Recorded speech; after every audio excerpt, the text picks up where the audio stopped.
من طاعة غير طاعة الله ورسوله. يعني نستطيع أن نقول أنها أحكام تأتينا الآن من روسيا، من فرنسا، من بريطانيا، من أمريكا، وتحكم في داخل ديار أهل الإسلام. فمن أطاع هذه القوانين تركوه، ومن خالف وأراد الإسلام الكامل الوافي هذا مصيره السجن والتطريد والتشريد، إلا من أظهر طاعتهم. وبقينا عند قسم ثالث من الناس وهو عامة الناس وأكثرهم، وقال هؤلاء أصحاب التقية ليتقي شرهم، يلا يسلم من شرهم، يعني لا يريد أن يشابههم، معه مثلا خائف على دينه، خائف على ماله، خائف على ولده، خائف على متاع دنياه، على وظيفته، على كذا، فيتقي شرهم، يصانعهم بلسانه، لكن بقلبه وبدينه يفر منهم. قال فإذا أراد الله، يعني استمر الحال بهذه الشاكلة، وهنا فاء تأكيدية وإذا شرطية في مكان مؤكد، وإن بعدها توكيدية، يعني ثلاثة مؤكدات أثر. فإذا أراد الله أن يعيد الإسلام عزيزا، يعني بمعنى أنه مؤكد أن الله عز وجل سيعيد الإسلام عزيزا. هنا أولا نقول على أن الإسلام في تلك الفترة غير عزيز، فالله يريد أن يعيده إلى العزة. طيب، وهنا أيضا سؤال، متى كان الإسلام عزيزا؟ متى كان الإسلام عزيز؟ يعني الصحابة حتى في الخلافة. فإذا هنا معناها فإذا أراد الله أن يعيد الخلافة، هذا معناها.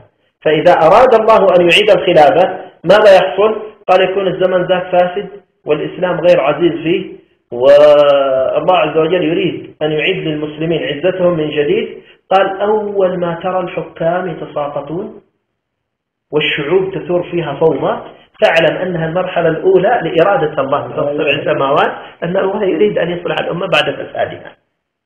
شفت كيف؟ بلاغة عجيبة من رسول الله وإبلاغ عجيب، كأنه ينظر إلى زماننا ويتكلم عليه. فإذا أراد الله أن يعيد الإسلام عزيزا قصم كل جبار عنيد، كل يعني شعوب مع حكام، كل واحد دخل في قلبه شيء من الجبروتية وخرج يقين الله عز وجل لابد أن يقسمه الله عز وجل. تمام؟ فإذا أراد الله أن يعيد الإسلام عزيزا قال قصم كل جبار عنيد، وهو القادر على ما يشاء أن يصلح أمة بعد فسادها. إذن الأمر لمن؟ لله من قبل ومن بعد. هنا تعود نفس القضية الأولى، يعني نقول يعني سيناريو ينعاد في التاريخ يعيده الله عز وجل هو نفسه، صراع الحق مع الباطل. انظر ماذا يقول الله عز وجل في قصة موسى في سورة القصص قبل أن يبدأ القصة، يقول ونريد أن نمن على الذين استضعفوا في الأرض ونجعلهم أئمة ونجعلهم الوارثين ونمكن لهم في الأرض ونري فرعون وهامان وجنودهما منهم ما كانوا يحذرون. قال بعدين أوحينا إلى أم موسى أن أرضعيه. إذا بدأ الله بالإرادة قبل ما يبدأ بالقصة، فإرادة الله سابقة قبل أن يأتي الظلم، لكن الله عز وجل هكذا كتب على العباد أن الصراع يقوم من يوم ما أهبطهم الله من الجنة، قلنا اهبطا منها جميعا بعضكم لبعض عدو، الصراع. فهذه سنة الصراع. اليوم نحن ما يحصل هو صراع بين الحق والباطل وفسطاط الإيمان وفسطاط النفاق، مرحلة الفسطاط. نحن اليوم في مرحلة الفسطاط. إرادة الله أن يكون هذا الأمر بهذا الشكل. فإذا أراد الله أن يعيد الإسلام عزيزا قصم كل جبار عنيد، وهو القادر على ما يشاء أن يصلح أمة بعد فسادها. يعني كأنه يقول لنا لا تخافوا ولا تيأسوا ولا تقنطوا، إنما يحصل هذا إنما هو إرادة من الله لإصلاحكم، لإخراجكم إلى مرحلة أفضل من المرحلة اللي أنتم تعيشون فيها، إلى مرحلة أحسن. نعم هناك يعني دائما يعني مرحلة المخاض مرحلة عسيرة. المرأة إذا وصلت إلى الشهر التاسع وحان يعني موعد الولادة أتاها المخاض، والمخاض عسير شوية لكنه مخرج إلى أمر أصلح وأفضل مما كانت هي فيه. ونحن اليوم في مرحلة المخاض، كل واحد سيصطدم مع الآخر وكل قوى ستصطدم. إرادة الله التي كتبها الله عز وجل في القرآن، أنه قد كتب في القرآن وإن من قرية إلا نحن مهلكوها قبل يوم القيامة أو معذبوها عذابا شديدا. كان ذلك في الكتاب مسطورا.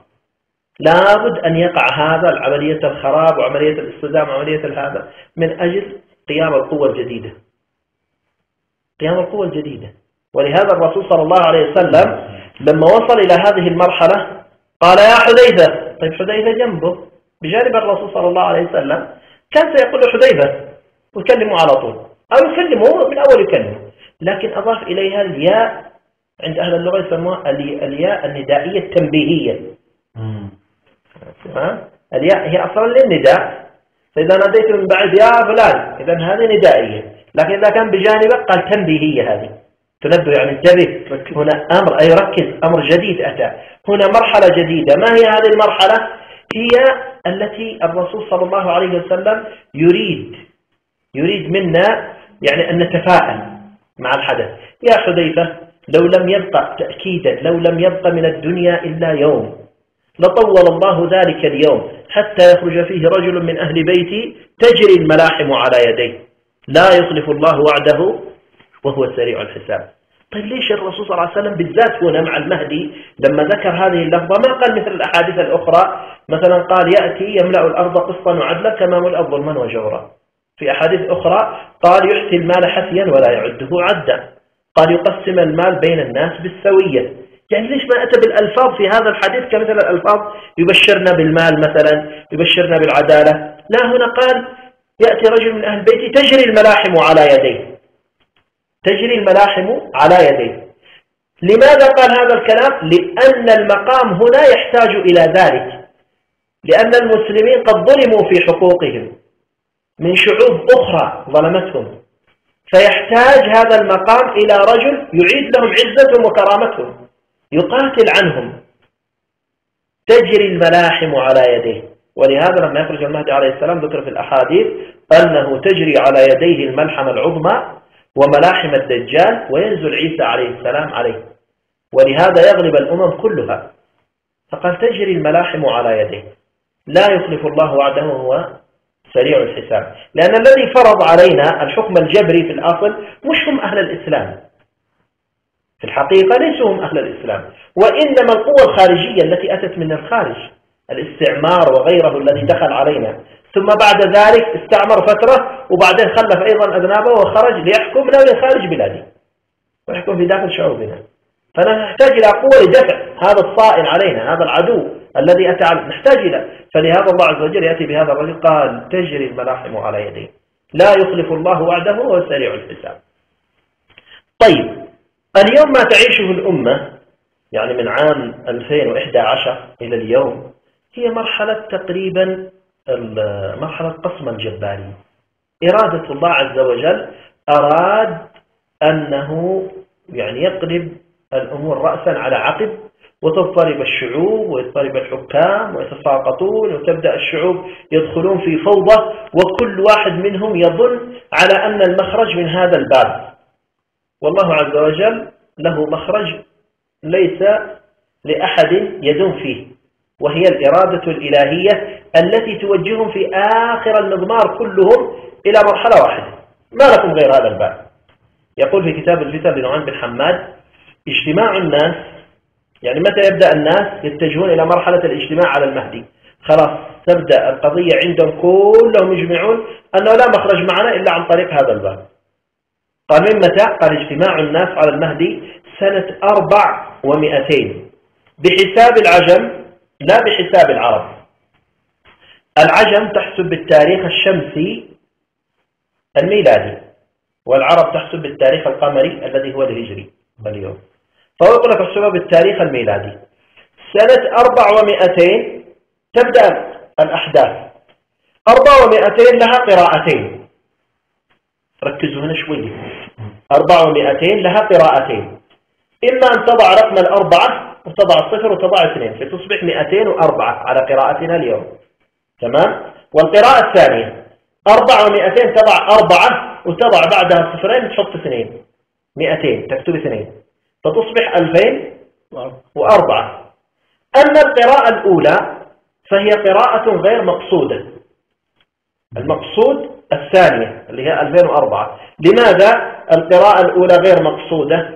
لأن القراءة الأولى تعتبر قبل عهد الرسول صلى الله عليه وسلم. الرسول مولود في سنة 570 571، فمش معقول على أن الكلام يكون أن المهدي قبل عهد الرسول، هو يتكلم عن عهد قادم مش عن عهد سابق. فإذا القراءة الأولى غير مقصودة، لكن القراءة الثانية 400 بمعنى 2004 هي المقصودة. طيب التاريخ الميلادي ينقسم إلى نوعين، هو كان نوع واحد لكن قبل 500 سنة خرج في الكنيسة الكاثوليكية بابا من بابواتهم قام بتعديل التاريخ الميلادي وقدمه 7 سنوات، قدمه 7 سنوات.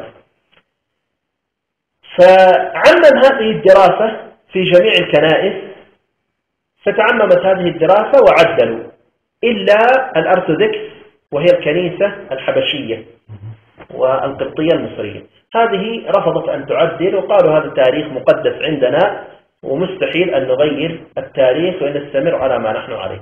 فتاريخهم اليوم متأخر عن التاريخ الموجود بين أيدينا 7 سنوات. فإذا أردنا أن نحسب على التاريخ الأول الذي كان محسوب قبل 500 سنة، مش على التاريخ هذا الذي هو بين أيدينا. يعني تطرح 7 سنوات لابد من التاريخ 2011 اطرح منها 7 سنوات. لا إذا هي 2004 نطرح منها ولا لا، هو في عام 2011 قامت الأحداث، اطرح منها 7 سنوات عشان نخرج على التاريخ الرسمي. 2004 بالتاريخ الحبشي بنخرج عليها على عام 2004. سنخرج على نفس الأثر، أن تلك الأحداث كأن الأثر يقول لنا أن تلك الأحداث التي حصلت هي عبارة عن قسمة الجبارين من أجل أن الناس يتجهون ويجتمعون على المهدي وتقوم الخلافة الإسلامية ويصلح الله الأمة بعد فسادها. هذا مختصر